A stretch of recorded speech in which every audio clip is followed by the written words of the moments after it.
ওমর ফারুক রাদিয়াল্লাহু তাআলা আনহুর জীবনী থেকে। উনি ছিলেন ন্যায়পরায়ণ শাসক। রাত্রিবেলা প্রজাদের কি হাল হাকিকত, কি অবস্থা, ঘুরে ঘুরে প্যাট্রোলিং করতেন পুলিশের মতো।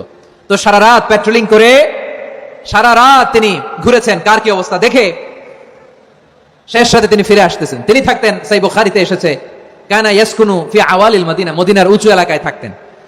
তো ফিরে আসার সময় উনি একটা প্রাচীর বেষ্টিত ঘরের পাশে দুইজন নারীর কথোপকথন শুনতে পেলেন। কয়জন নারীর? দেখি আপনাদের মনোযোগ আছে কিনা, বলেন কয়জন নারী? একজন বৃদ্ধা, একজন যুবতী।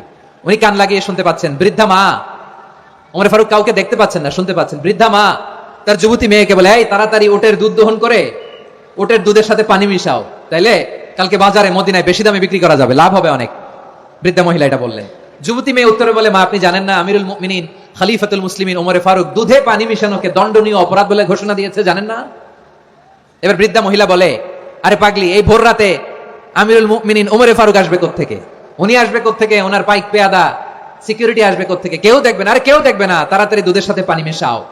এই কথা যখন মা বলেছে, যুবতী মেয়েটা চমৎকার একটা উত্তর দিয়েছে। তিনি বলেছিলেন, ইয়া উম্মি, ও আমার মা, লাউলা রাআ উমর লা রাআ রাব্বু উমর, ও আমার প্রিয়তমা মা, আপনি ঠিকই বলেছেন, গভীর রাতে ওটের দুধে পানি মিশালে ওমর দেখবে না, কিন্তু মা খেয়াল রাখবেন, ওমর যদি নাও দেখে, ওমরের রব কিন্তু দেখে। চিল্লায় বলেন ঠিক কিনা?